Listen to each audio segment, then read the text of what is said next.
Hey everybody, it's Bust with Battles with Bust number 112, and today we're going to be doing battle with Jayce Lux. And so, this is not the Jayce Lux decks of old. You're not going to see any assembly lines, you're not going to see any Albert Pharoses. This is the new and improved version of Jayce Lux, if you will. And so, the kind of concepts that we've been really kind of honing in and focusing in on here recently as Seasonals is coming up is we're either looking to play decks that have the Winding Light in it, or we're looking to play decks that have this Demacia board control package tied together with the Golden Aegis. And so the big question that you ask yourself with a lot of these Demacia decks is, how do I get a full board? Right? What we're looking to do is we want to get a full board. We're going to play a card like Poppy. We're going to play a card like Inspired Light. We're going to play a card like For Demacia to grow that board and get some kind of giant advantage. Our standard line in terms of Poppy is it's much better to give your team +5/+5 than it is +2/+2. And that all ties back into this getting a full board thing. And so if we're playing a deck like Scouts, if we're playing a deck like Poppy Jarvan Bard, you get that full board with the use of your challengers, right? You're going to have Challenger Birds and Petricite Broadwings, Durandi Sculptors to grow their health, the Bright Steel Protectors to help them win some combats. And then hopefully after a few rounds of combats that you got value attacks in, you'll have a full board. You can grow it with your Inspired Lights, and then you can attack twice with the Golden Aegis. This deck doesn't have that same capability. I've tried it a little bit with the Broadwing package, and it just didn't really impress. But the other kind of thing we can look towards, though, is using the Boom Baboon Flame Chompers package. And so the Boom Baboon does give us a fantastic way to get free units on the board. We generate the Flame Chompers, we discard it to something, and hey, look, we've got 2 units, and one of those came down for free. The thing that kind of ties all of this discarding together is going to be the Poro Cannon. And so as we continue to build on this concept of, okay, I've got a full board, I'm going to grow all of my units. We typically require the Golden Aegis because you just can't deal any damage, right? You play the For Demacia, your opponent throws down a block with a Conchologist and a block with a Pharaoh's Financier, and they throw down a block with, some little dude, and you just don't deal any damage. That's the reason that the Golden Aegises are so important. But with the addition of Elusives in the Poro Cannon, we have ways to chunk in these gigantic hits of damage without the requirement of Golden Aegis. And so, again, to kind of like cycle back to how this all ideally goes, is we're going to be building up a fully wide board. We're going to use the likes of Boom Baboon to get Flame Chompers. We're going to discard Flame Chompers to things like Zonite, Urchin, and Poro Cannon. We're going to try and get the full 6 units on the board. And then to take advantage of that full 6 units, we have the likes of Inspiring Light. We have the likes of Vanguard Sergeant generating 4 Demacias. We have Jayce that can generate Acceleration Gates. And then we can get to the big battles, the rebattles, the double strikes, if you will, with the usage of the Golden Aegis. And so this deck, it does have a few more board control elements to it than we would see from Scouts. I shouldn't say board control. When I say board control, that tends to lean more to the idea of the Challenger's base. We have more interactivity, I should say. We have access to Mystic Shots with a deck like this. We have access to Shock Blast. And so we aren't playing too much of the Challenger's package. We aren't playing any of it at all. That's something I'm going to kind of circle back and see if we're really kind of particularly interested in. But today we're really focusing on the Boom Baboon idea of things. And so that's what we're going to be doing battle with. Let's get on to it. And so the pay-to-win price has been paid. I checked it out. We're fully premium. I think, I can't remember. Even maybe our champions are premium in this. I thought we had like a premium Lux because of expedition reasons. No, we just have premium Jayce. Definitely not. Oh shit, we found one. Shock Blast isn't premium. Fuck, I overlooked that one. Problem solved. We almost just lost every game on the back of unpremium Shock Blast. Yeah, I'm glad we caught it. That was almost a disaster. So good thing. Glad we saved the day. Why even play if you're not going to have not going to have the proper premiums? But cool. And so, yeah, in the upcoming days, as this video is released, the Last Chance Gauntlet will be firing up. That's what our next video is going to be. I will likely play the lineup we're taking to the Last Chance Gauntlet in our video on Sunday. And then in the upcoming week, we're going to have some kind of recap videos as we've did in the previous season, I don't have tons and tons and tons of time to sit around and practice, and so I do have to take some of my video time to cover off on the decks that we'll be playing in seasonals. And we're still just intending on playing. Well, at least my idea right now, I have to see how I feel about the Jayce Lux, is that I want to take Scouts. I want to bring Jarvan Poppy Bard, and then I want to bring Lux Jayce. So we'll see if that all comes together nicely. That's the idea and current plan, but things can change, you know. Neato things can happen.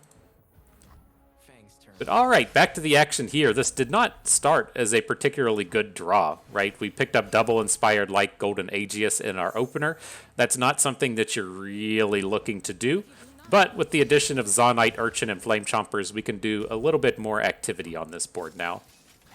Not super amped about the idea of taking all of this damage, but we'll see how it goes. We're just not going to have the time to pop off the Inspired Lights this turn.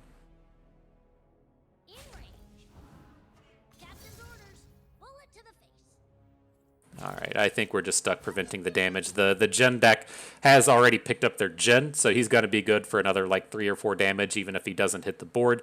And I worry that we're just going to get domed too hard.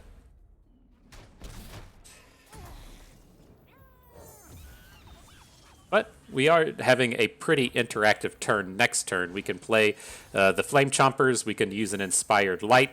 I guess, man, we can just switch to using Jayce.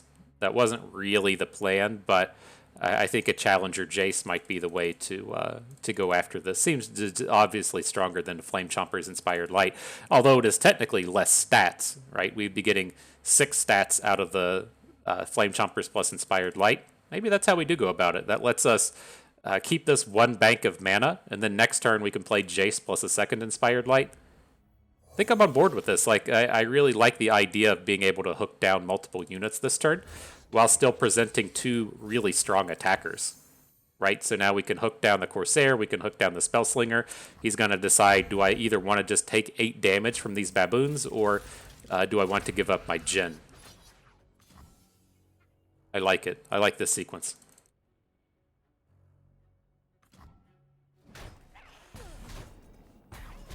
How the turns have tabled.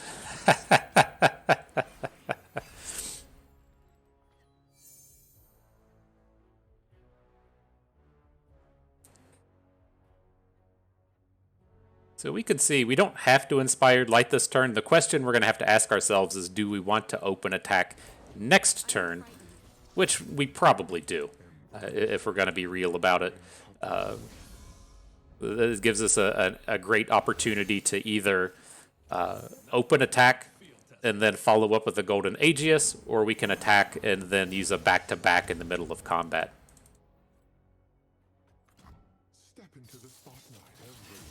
Okay, this is going to be a fairly soul-crushing Inspired Light, growing our Jayce to be bigger than his Gens. Has your soul been crushed, bruh?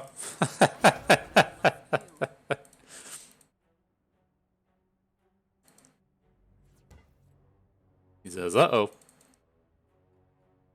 Now he's just putting damage on Jayce. That does not sound good. He gets the Jayce pop onto our stunned units in the back line. A little unfortunate, but not the end of the world. Can we just take the 4 off of this stagehand now? Like, what's going to happen next turn? We can hook the Doom Beast with the Flame Chompers and then back-to-back our Jayce and our Boom Baboon. That sounds pretty safe. The thing that worries me about a play like this would be Ravenous Flock, right? If we go all in on our damaged units and then he has a 4 damage spell to try and take them down. It's a little worrisome, but we at least have the lethal presented this way. Then we can just back-to-back later if we need to. And Jayce will flip off of the... No, he won't. I was going to say, if Jayce flips, he'll be out of range, but not the case here. All right. We'll risk the Ravenous Flock. Got him. Mark it a W for bust. GG.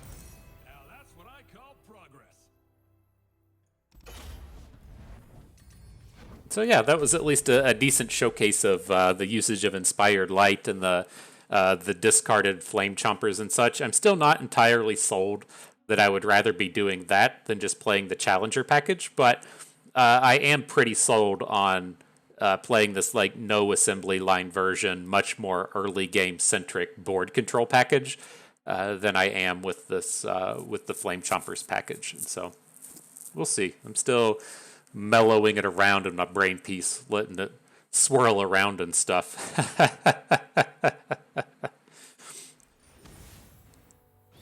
Okay, Poppy, Tarek. So let's see. We can hang on to the Mystic Shot. I'm not like entirely opposed to hanging on to things like Shock Blast against Poppy because she's so so important to the like the strategy of the deck. But in the Tarek version, there's just like so much opportunity for them to boost the Poppy with some kind of combat trick that I don't feel super good about it. I want to feel super good about it.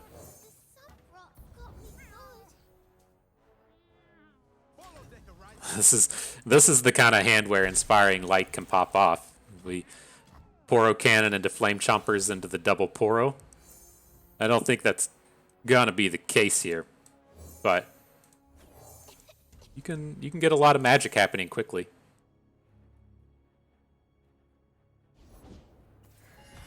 Ooh, Esmuth is not intimidating. Do we actually want to just chunk in a shitload of damage here? Like, we can hit for 6 if we hook the Solari Soldier with the Flame Chompers. And that also gives us the additional mana out of the Forge Chief. I think I'm okay with this, right? We don't have any growth cards at the moment. His Esmuth blocks are just garbage. Okay. We do need like a little something to do, though. We're about to run out of stuff. I kind of want that Jayce back. We discarded Jayce because I didn't feel like we were going to have the time to use it. And now I kind of want him.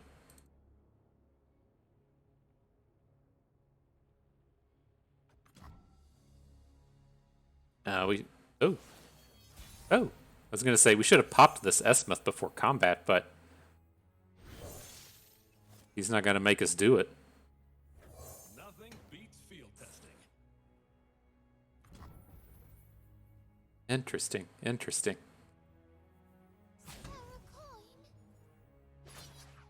He's up to some kind of shenanigan here. I don't really want to attack into the Laurent Protege.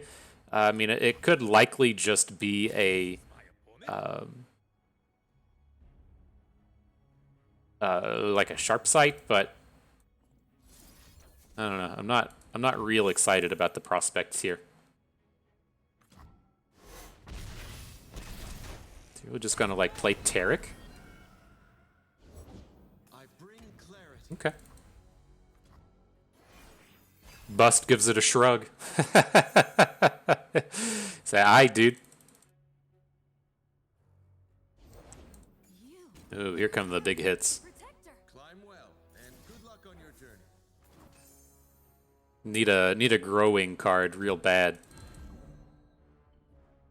Keep going. Everyone okay? Oh, this sucks so much.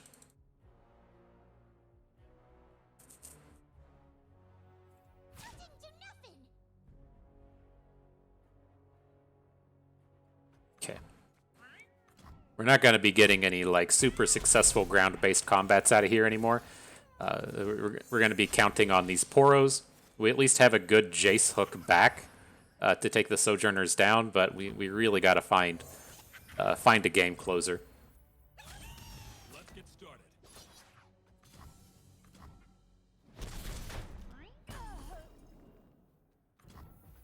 Alright, deck. Give us something good. Mystic Shot. Not what I was talking about. We're pretty close to the lethal, though. So let's see. We can come in with the Poros. We can look to Golden Aegeus this turn.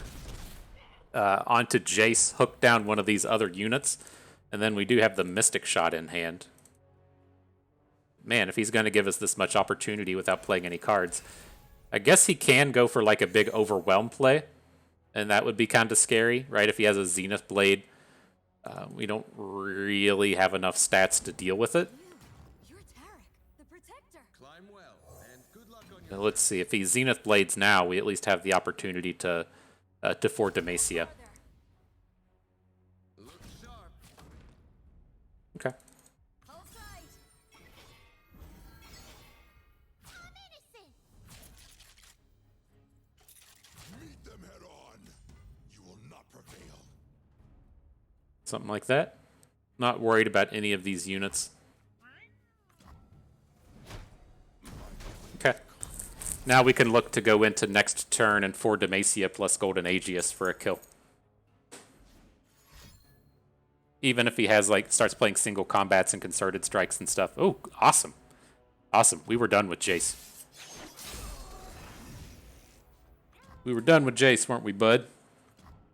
Yeah, kitty. Kitty time. Kitty in the mix. He says, "What up, squad? I'm here doing kitty stuff."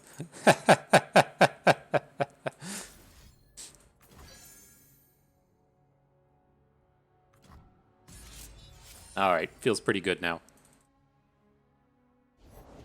Wouldn't be a quest without some danger. So you can have a sharp sight to stop some of this. Even getting him to 2 is pretty important. Then if we get him to 2, we can kill him with Mystic Shot next turn. I think we're good to go here.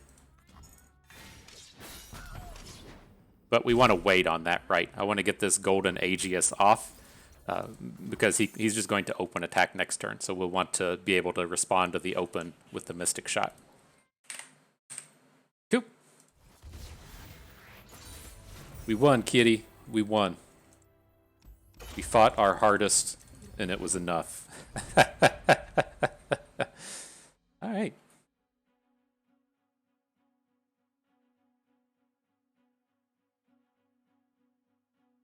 I did manage to watch one of the greatest movies of all time last night. It's always worth mentioning, bringing up. It's on Netflix right now. It's called Anchorman, The Legend of Ron Burgundy. Such a classic movie. I can't really tell if people still enjoy it these days, right? There's like a couple of aspects to it. That was one of those movies that came out when I was like a freshman or a sophomore in college or so, and we used to just sit around and get drunk and watch Anchorman all the time, and like we've watched it dozens of times, and so like I'm always curious the level of if it was just like a movie that was good because it was like something we liked when we were growing up, or if it's one of these kind of like timeless classics, like something like Caddyshack, as to where even though it was made, whatever it was made, like the late 70s or the early 80s, still holds up as a classic. It's probably got some hits in there. It's been a while since I've seen Caddyshack. It's probably got some hits in there that people kind of gloss over. They probably comment on sexuality in a poor way in Caddyshack. I can't quite remember, but after watching Anchorman, it holds up. It was pretty good, and then you still catch like pieces of it with like whenever you venture onto the internet, you'll still see people dropping the Sex Panther lines about 60% of the time it works every time. It's just like quote after quote after quote in that movie, and it reminds me of I saw a meme of basically saying this: what did people do before memes? And it was basically sit around the break table at work and quote Anchorman back and forth. And I was like, oh my gosh, that was such a part of my life. It's just what we did. All right, back to the action. Anchorman aside, let's see what we can do here.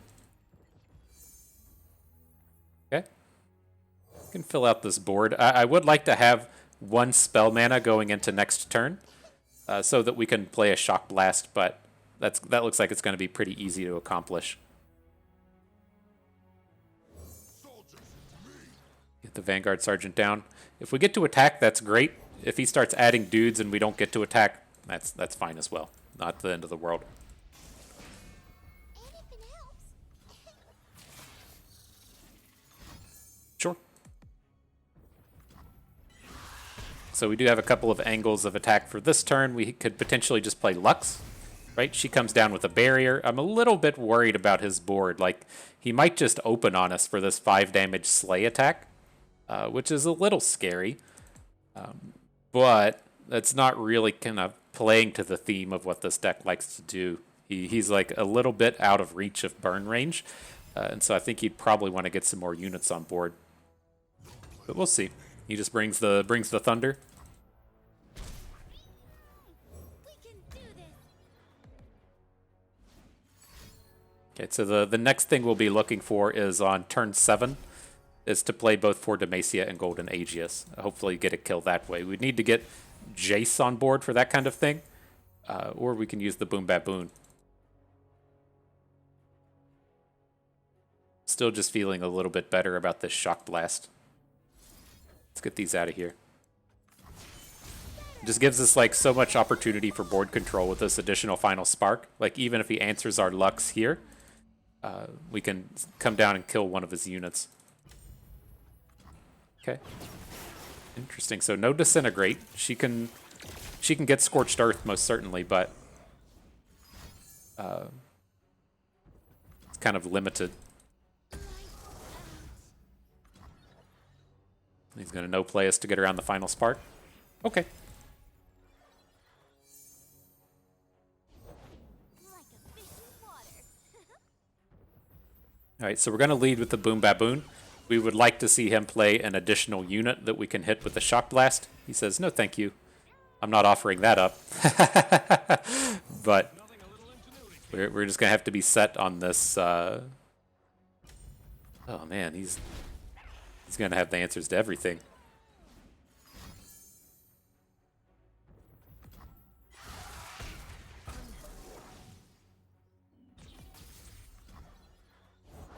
I don't change fate, but I get Okay.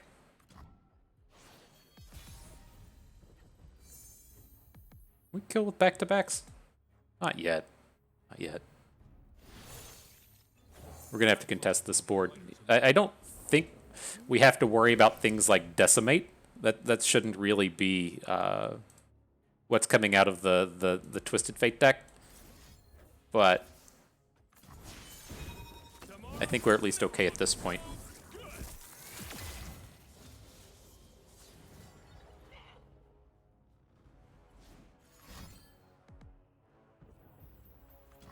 This might hurt. All right, it's gonna hit us with more burns. Okay.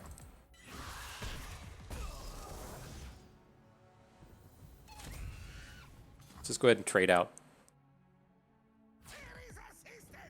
We do need to get like more stuff, but we'll really pop off if we can manage to just find like one cycle card, whether it's a Poro Cannon or whatever. Oh shit.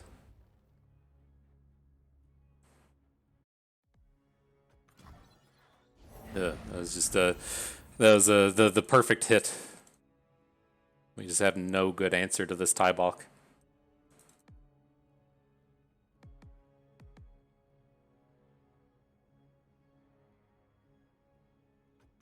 All right, we'll play the back-to-back to prevent the damage, but this game's probably done for at this point.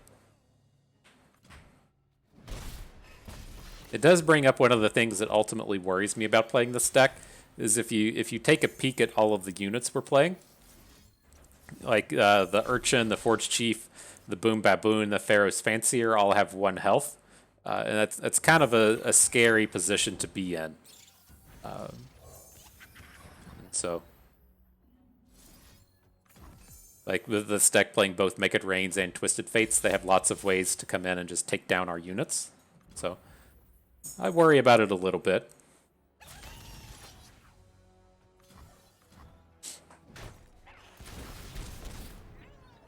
All right. Oh. Oh. He doesn't have the big game ender.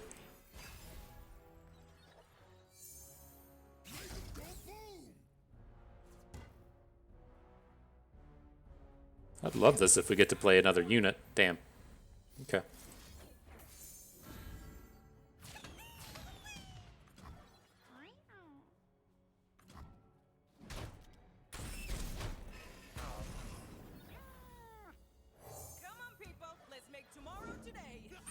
GG. It's a tough match.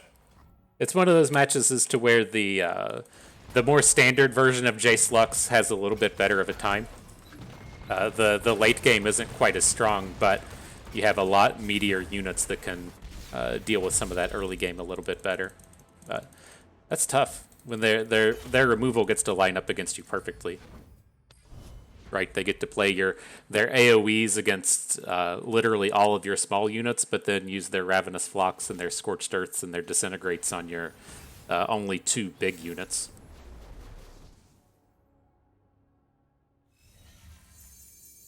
Okay. We did pick up the Inspired Light with this one.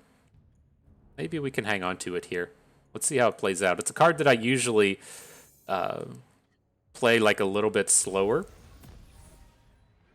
But with hands like this, maybe we can get away with it.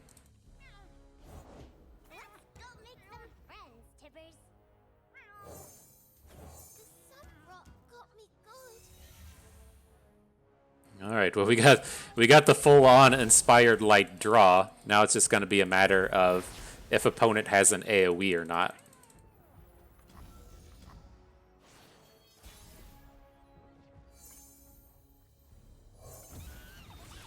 See, Make It Rains are pretty scary. Upcoming Twisted Fates are pretty scary. Lot to worry about. Okay.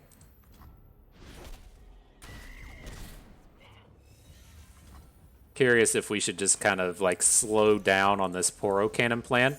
Right, we're not super invested in it at this point. And then we can consider switching to, say, like Vanguard Sergeant plus Jayce. Let's at least start with the Vanguard Sergeant, get a little bit bigger unit on board. And now we can stop to consider this to be a better board to go fully wide on. But like the new question now is, do we want to double up on our Inspired Lights this turn so that we can try and take down Annie? Which I'm kind of on board with, right? So we're going to discard the Flame Chompers, call this our board, and then start playing Inspired Lights.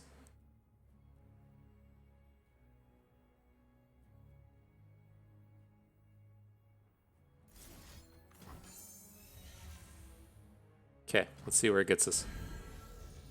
The first one popped off. Like a fish in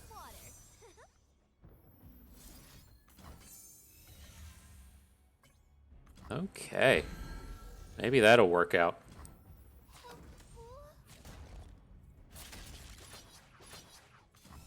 Wouldn't be surprised to see him have something like a Disintegrate ping, but we should be getting a piece of this. Ooh. He goes after the damage source and doesn't protect his Annie. I guess he is getting to the point to where he's about to flip these landmarks. So that makes a bit of sense, but we're ready to just switch to playing 4 Demacias. Come out, wherever you are. Yeah, do you want Judgment? I don't think so. We'll just pick up the big unit here. We could technically block Annie, but we're not at like super risk here. I don't want to lose our Zonite Urchin to a Disintegrate.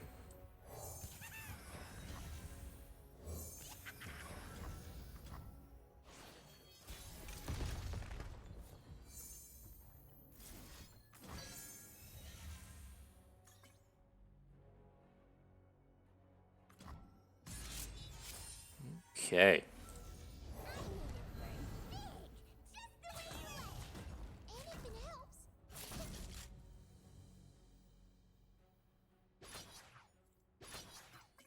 So we'll line them up like this.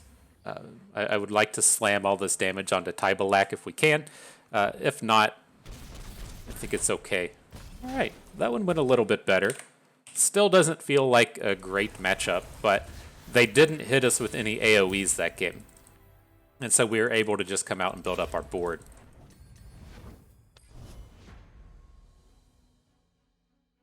All right, good job, GG. Market a W for bust. That is one of the spaces I kind of find of interesting in the concept of best of 3, and that we can potentially just look to ban out Twisted Fate decks, and so You can't do stuff like play Twisted Fate Annie and then Twisted Fate Nami or something. You can't play multiple Annie decks. That's one of the things we've been talking about a fair bit in terms of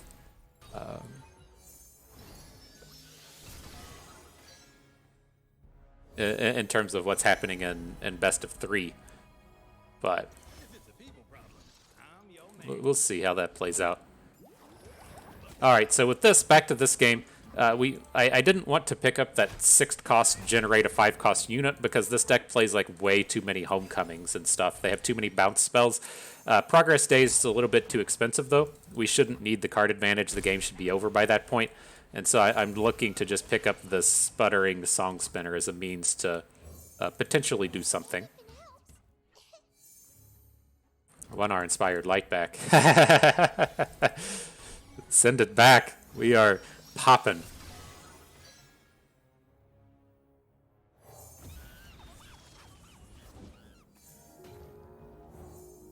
Okay. I can tell you what's happening to Bard. He's getting hooked out of combat. Not dealing with that shit. Alright, coming in for 10.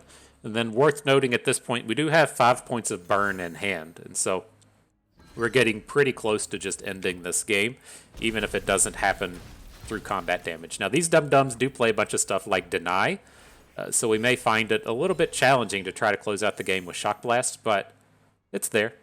You know, opportunities abound.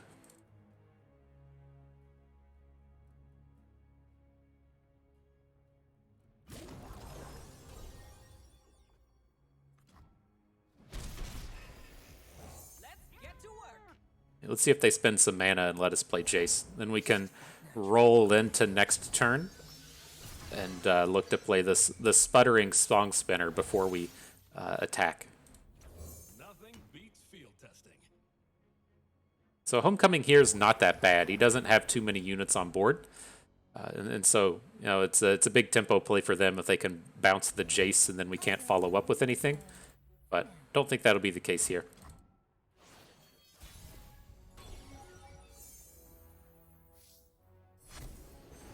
Okay, well, Sown Seeds isn't going to do anything. Purify has some uses.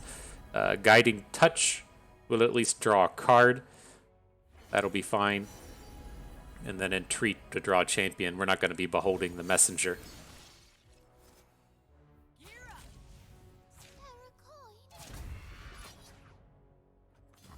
Okay.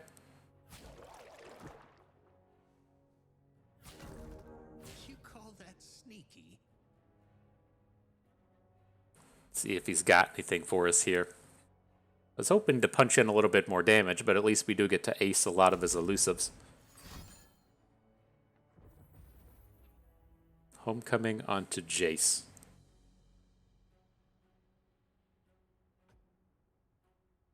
Okay.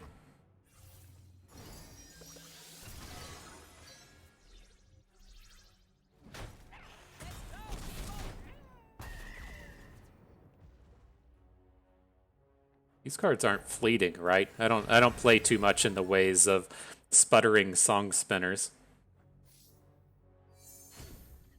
All right, so let's draw our champion.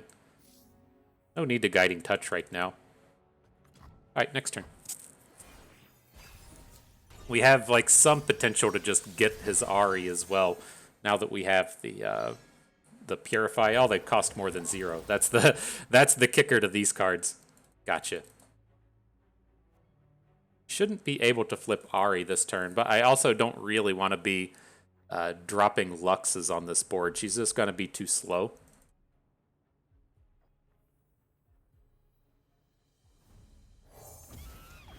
Let's add a Baboon. We can still potentially play like a 6th cost spell through this. 2 steps into moonlight. See how this lines up.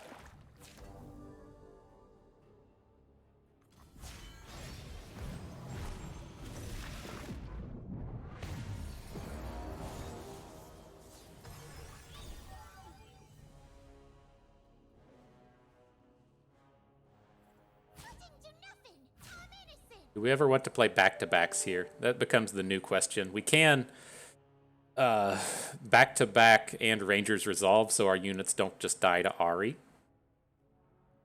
We would be able to take down the Bard, but still lose at that point. And then we also have the option here to purify the Dancing Droplet, but Ahri's just going to mess up the blocks there.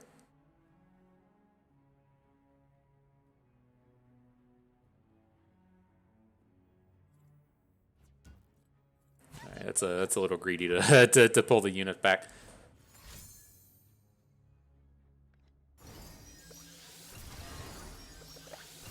Wow, +7. Not bad, dude. He didn't hit the lethals anywheres, but damn.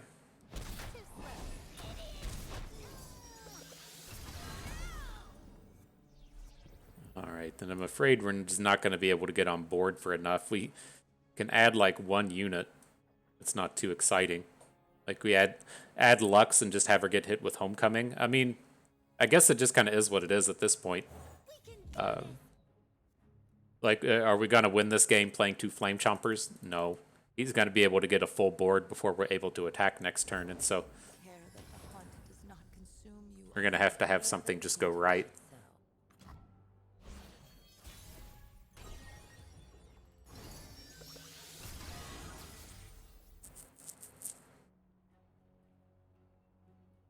So I'm looking towards, say, like, making a back-to-back play. Well, he's just going to block everything. We don't have any overwhelms on board.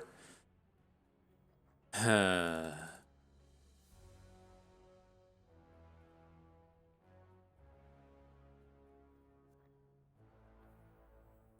here's where I think we're at. We're going to play Jayce. Put him on board. I'm going to play both Flame Chompers and pass. Oh, we're going to be 1 mana short next turn. Fuck. I was like, well, we can play... We just have to play 1 Flame Chompers.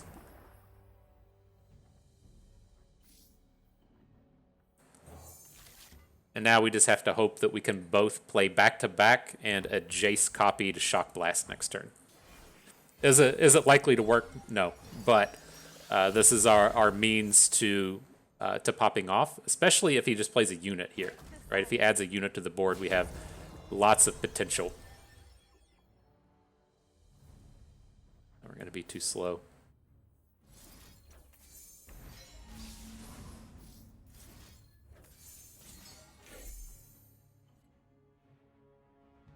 Eight coming at us. Okay.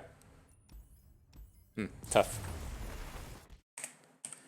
I'm curious how that game would have gone had we hung on to our Inspiring Light. Maybe we just can't get rid of that. Like if we have some of the the discard outlets in our hand, maybe we just have to hold on to the Inspired Light. Because we did get to that space right there at the very end where it's like, oh wow, we have close to a full board. Not on the last turn, but in the earlier turns, we had a completely full board and then just a bunch of dudes in hand, but nothing to do with them. And so it's kind of awkward and tough.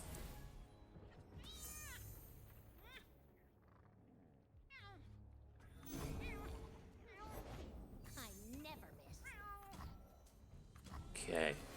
Sejuani Gangplank. In range. Captain's orders. Bullet to the face.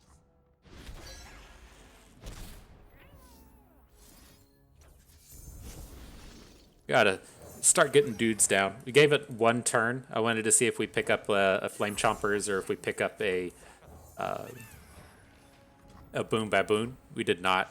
So now we're just kind of onto the Oporo plan, if you will. Can't quite bring myself to just discard Lux. I mean, maybe that's the way to go about it against this deck. Just discard Lux and play Inspired Light this turn. Then we can look to build up to a Vanguard Sergeant for Demacia kill on our next attack.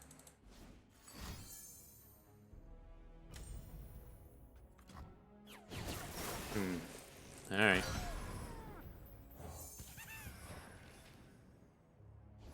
Alright. It was an idea. I think we're just too far behind now, but man.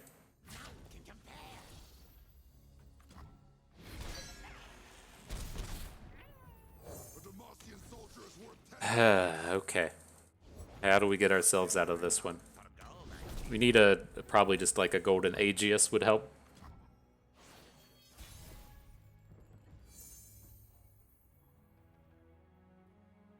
Can't attack with our Vanguard Sergeants, right? This is a place to where he has the opportunity to just completely refill his board, and we can't refill ours. So we just can't risk our units like that. But we can get decent attacks now that our units are bigger than his. Their typical combat trick is going to be something like a Troll Chant, and we can live through Troll Chant.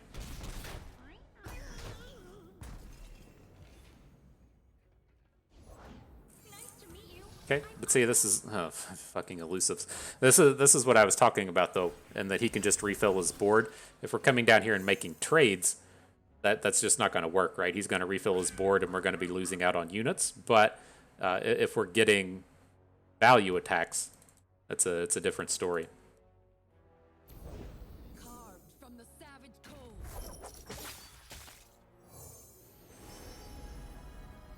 What do we got? Like,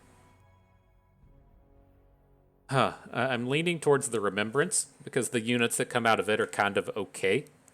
I don't feel like any of these 2-cost spells are really going to do it for us. It's a people problem. I'm your man. Gather round, gather round.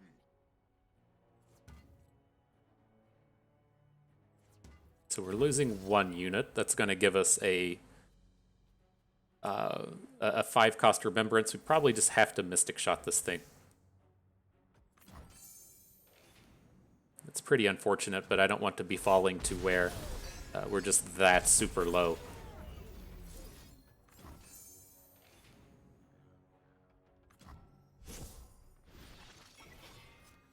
Get the Radiant. That'll carry us far.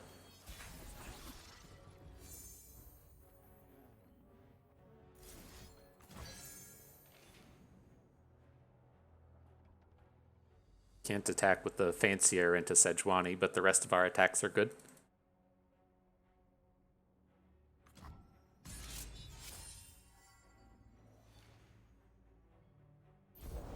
Gotta go with the flow. You will be scoured from this land. You can't do this. Okay. Go up to 11. Is he gonna Frostbite us? Sad Noise City. Only the strong survive.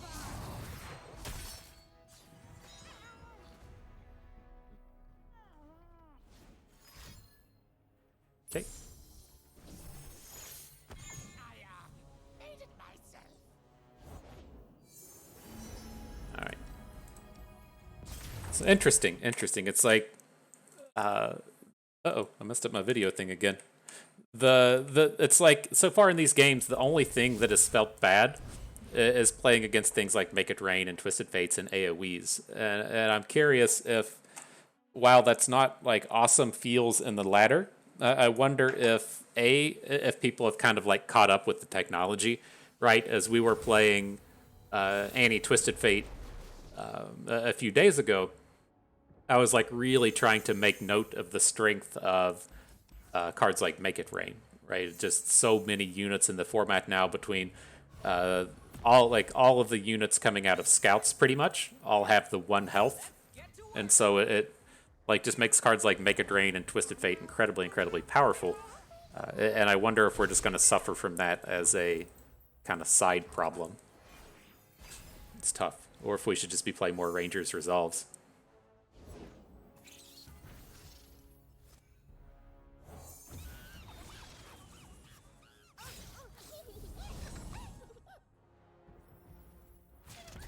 Let's see. Let's just go ahead and block with the Forge Chief. Is it? Well,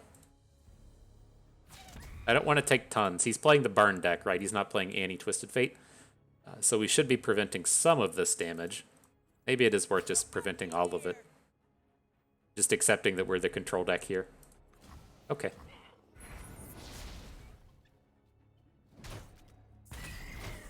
Let's go, people.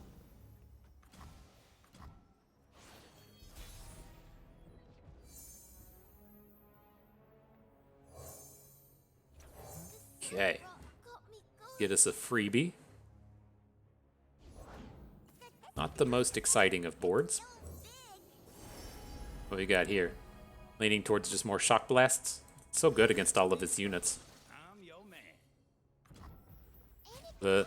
The important one coming up would be Ezreal. It's a nice way to try and take him down. Blade's Edge is fine.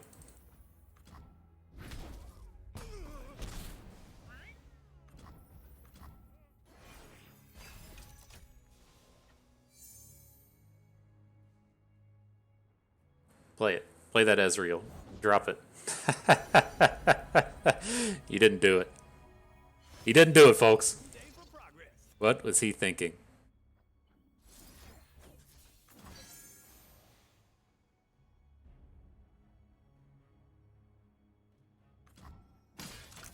But he's only down to 2 mana now. He can't do too much scary stuff. He could add another Annie to the board or something, but I don't think we're going to see a lot coming out of him. Inspired Light. Tempting. I like it. Let's see if we... Well, I guess we shouldn't be getting domed by Make It Rain in this one. Right. He's not playing Bilgewater.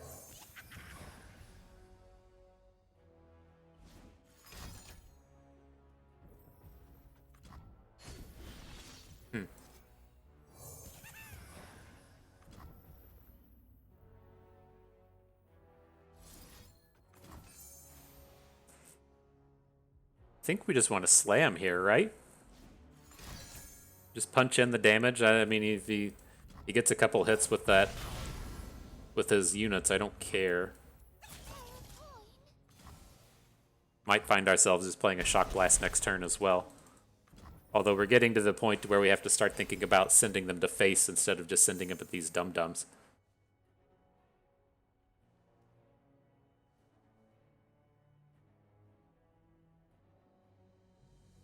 It's tough though, right? We would like to make a back-to-back Golden Aegis styled play. I don't think we're going to be able to do it here. Alright, well, we don't have to worry about Ezreal this turn. He can play Ezreal, but he can't... he can't get off the Mystic Shot.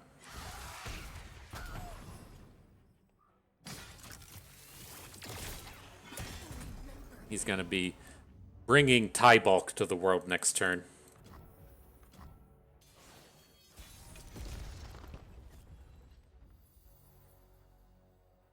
Do we ever get anything done with Lux? Like, assuming that he's just going to drop Tybulk? I think this is okay. Like, it takes a lot of work to take her down.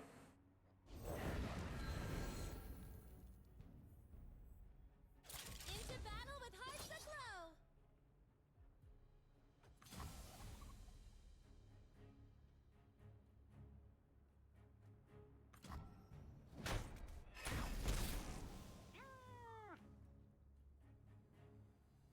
Got him to 7. Okay.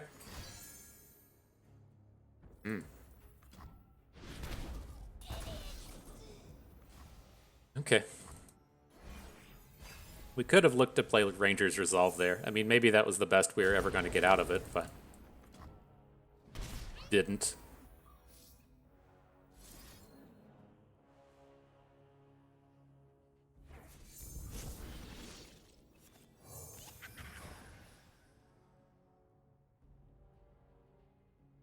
That's where we get him, right?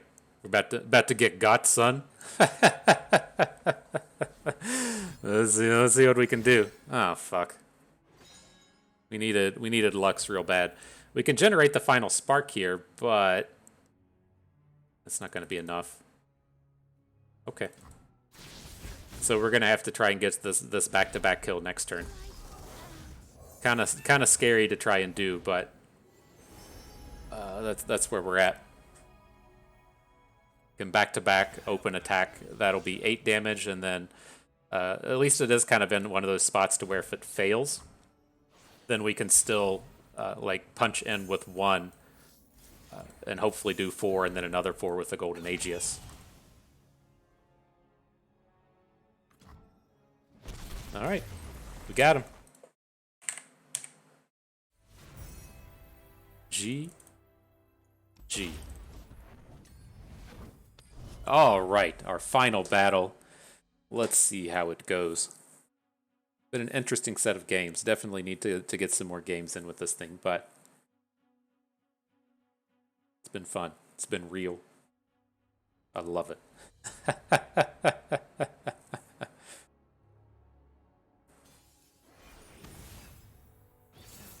Okay, on to the Aphelios deck. Oh, not the fairies one. Oops, it's the it's the Winding Light. Winding Light Aphelios.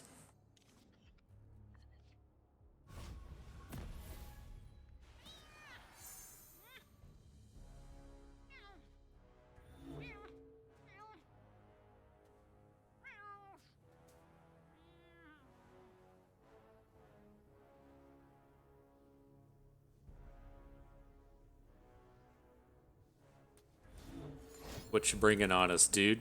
The turn 1 Poro Cannon. Anything else?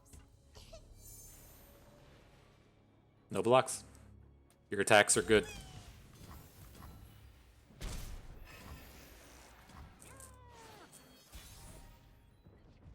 All right, what are we going to get going here? I guess we just have to move in with the baboon. I was trying to envision how we get like maximum value out of this Forge Chief, but I just don't think it's going to happen. At least attacking here.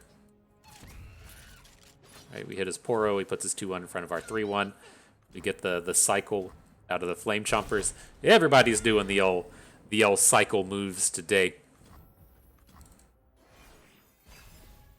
Now's the part where we have to start thinking about, do we ever bank mana because of Aphelios? Should have waited for combat on this. This is always a really sloppy thing to do.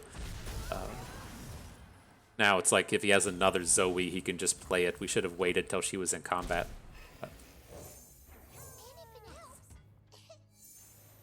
All right. See if this Inspired Light does the work we need.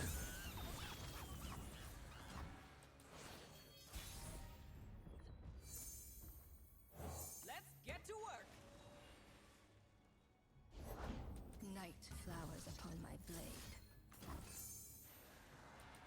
Alright, I don't think he plays Aphelios this turn. It looks like he's trying to set up for him next turn, though. We have lots of good hits with this one. Couple of value attacks with our Flame Chompers. He'll trade his Baboon into the Forge Chief. Aphelios does not look good, given what we're bringing right now.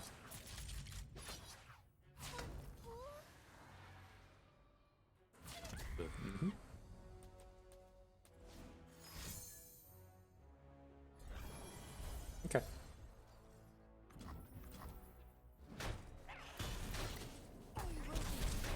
Then the important thing that we're kind of doing here is keeping his board limited. He has a very small board right now. If he wants to come out and drop the Winding Light next turn, it's going to be nowhere near lethal, right? If he didn't lose any units that turn and still had, say, like a total of 4 units on board plus the Winding Light for now, that would be much, much scarier than what we're dealing with.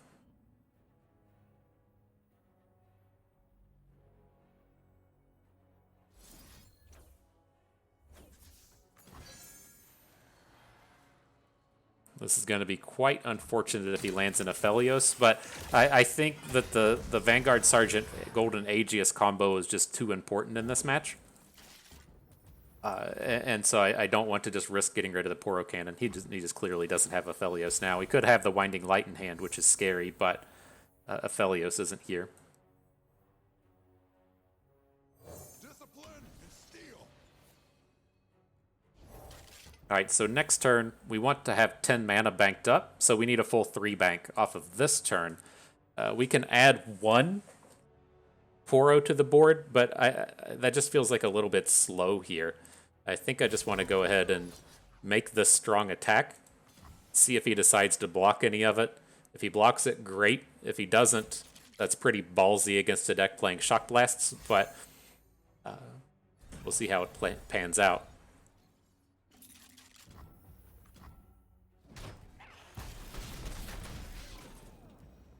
Okay, and he's just 100% built up to the Winding Light now.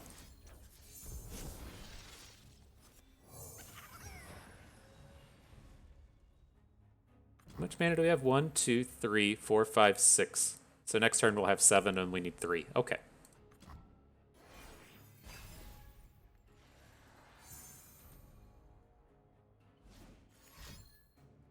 Her flowers bring the moonlight with them. Okay. You got your big spell. I got mine. Let's see whose big units battle the best against each other.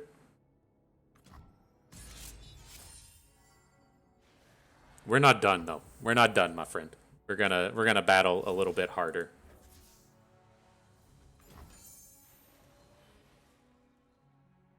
You thought the battles were done. I said, nah, bro. Not today. Not today.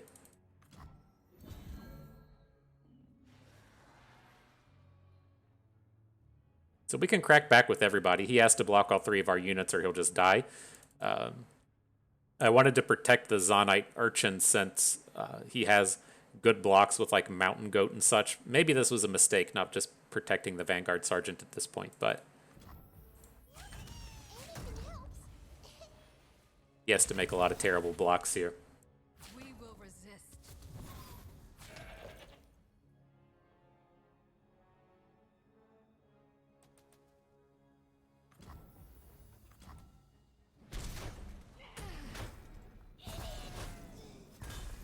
Cool. I dig it. Now we've got all this elusive damage ready to come in.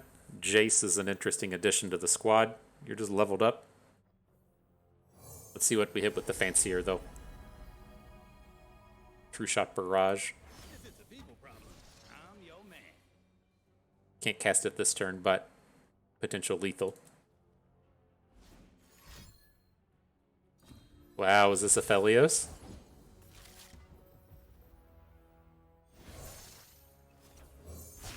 Feels like Aphelios is about to come at us.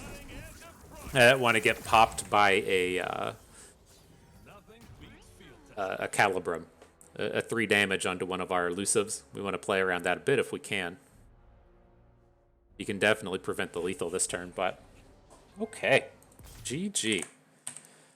And so, interesting set of games. I got a handful of practice games in before we made the video. I played a lot with just the Challengers version yesterday, and I'm not entirely sure which of these I like more than the other. There's pieces of each deck that I do like. Like in this one, as we're playing against all of those Annies, we run into our only way to, say, deal with Annie is with Mystic Shot. And so you run into a lot of these awkward turns where she's just kind of running rampant. And it's not like we're sitting around worrying so much about a flipped Annie, as much as she really activates the rest of the deck. And so you have trouble actually blocking her because of Disintegrates. She's going to get 2 or 3 activations off of her attack ability. That's going to help level up their Tybalax. It's going to help level up their Gens or whatever. And it's just always nice having access to those challengers. And then they do function a little bit better in terms of not being as high rolly, right? We'll have some of these games to where it's like we just naturally draw a bunch of Flame Chompers that we don't want. We'll draw a bunch of Poro Cannons that we don't want. If you don't draw your cards in the correct sequence, it doesn't work out as strongly with this deck as it does with the Challengers version, as to where you're just like, oh, well, Petricide Broadwing is still pretty decent on turn 7. Boom Baboon drops in quality quite a bit. But on the flip side of that, as we look at the Flame Chompers version here, your high rolls are just so much higher, right? When you have these draws to where you're generating value with the Boom Baboon, and then you're getting to discard the Flame Chompers to your Zonite Urchins and such. Those draws are all extremely just much more powerful than you would be seeing out of the Challengers version. And then we do have this kind of alternate path to victory with the Poro Cannons, as to where with the Challengers, we're just putting stats on the board. We're relying much more heavily on the likes of Golden Aegis and assembling those really big Golden Aegis type attacks. As so much here, these Poro Cannons can come in. They can deal a bunch of damage with back-to-backs. We had 2 games, I think, to where we made back-to-back plays on our Poro cannons and just followed it up with the Golden Aegis, and that's just not something that you can do when you're adding challengers to the board. And so it does add a different kind of angle of attack to the deck. And so I do think I am leaning more towards this Poro cannon version than towards the challengers version for our video tomorrow. Now, the thing that I have to like start to consider there's a couple of points. The first one is, do we even really want to play Lux in a deck like this, right? We played Lux like one time today. It was pretty slow. And I'm just not like super interested in Lux. I think that once we've kind of like moved to this earlier game package, I would be a little bit more interested in playing maybe like one copy of Lux and then something just cheaper. And so I want to kind of like limit these draws to where we have Jayce, Lux back to back, and Shock Blast in hand. It's all just like super, super slow. And now that we've really like chunked a lot of our deck to the front end, that's just not as appealing, right? The initial Jayce Lux deck is more of kind of like a combo control deck, if you will, as to where you're just getting some board advantage out of your spells. You're going to flip a Jayce, and then at the end of the day, you're just going to win with this like flipped Jayce, or you're going to win with like a Lux that sees you cast like 2 and 3 and 4 spells. If that's the case with what we're running into with this deck, shit has gone wrong, right? And so it's like I've been pretty okay with Jayce. I can envision some scenarios to where we do have Jayce on board and get to like double him up, but these opportunities for Lux just don't really feel right. And so the first thing I want to consider is, do we replace Lux? I'm leaning towards yes. I'm going to have to mess around with that a bit. The second thing here is I worry about the amount of AoE that we're going to see. The Scouts deck, unfortunately, really started to pick up steam in the past week. What I was worried about in the past week was at what point people were going to realize that Scouts was a real deck. Scouts never stopped being a real deck. It had some poor matchups up at the top. Some dipshit figured out that you can play Inspired Light and Zap Sprayfin in the same deck, and that has really just kind of popped off. I shouldn't call the guy a dipshit. It's unfortunate for us because I've really kind of like locked into playing Inspired Light Scouts over the past few weeks, but now that he's spread that technology of Inspired Light and Zap Sprayfin and Scouts, the cat is out of the bag, so to say. And that does worry me, as you know, it's picked up steam now. This is what's going to be kind of like really kind of steamrolling through the meta over the next week. And as we get into the week before seasonals, you have to wonder if people are going to be like, oh, cool, Scouts is super popular now. We're going to bring back our Yuumi Pantheons. We're going to bring back our Alawi Rallies. And that is where decks like this really struggle. We can't take multiple overwhelm hits from Pantheon. That's this deck's kind of big weakness, is running into AoEs and then running into Yuumi Pantheon style decks. And so with just the way that the metas take time to evolve in Runeterra, it's like now that the Scouts are out of the bag, I feel like people may adapt to Yuumi Pantheon in that week. And so where that kind of like aside is going is I'm worried about AoEs, right, in the current moment between all of the Twisted Fates and all of the Make It Rain based Annie style control decks, which we can kind of like respond to here with playing more Rangers Resolves. But I'm curious if we just have like too many 1 health units at this point, and we need to like stop and reassess and bank on having just a little bit more health. And so that's kind of a tough spot and a tough thing to pull off. That's where some of the challengers get a little bit better. That's where we could look to start playing things like Petricite Broadwing. That's where we could consider playing additional Rangers Resolves, or we could just keep in the back of our head that we can just ban what looks to be the most AoE heavy deck. But that's my big concerns with this. I think I'm still going to be like pushing forward with this kind of idea of playing the triple Demacia, just get hosed by AoEs kind of lineup, and just try to adapt to the best we can. But I think we can adapt to big AoEs coming to the forefront. It's more tough to adapt to both AoEs and Yuumi Pantheon making a trip back to relevance. And so It's tough. We'll see. But I do think this is a real deck and something to definitely keep on your radar. And you need to kind of keep in your brain piece when you see Jayce Lux turn up. It's more than likely not the mid-rangey, value-y kind of deck that it used to be. You're probably going to be running into this Inspired Light Boom Baboon version in the next recent days.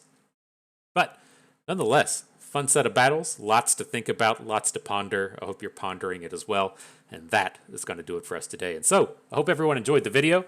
I hope your chompers flamed up as good as they could. The Shock Blast Jayce Luxes of the world. I got nothing. I felt like I had something and then it just completely fell off. But nonetheless, hope you had a good time watching and you have a good day out there.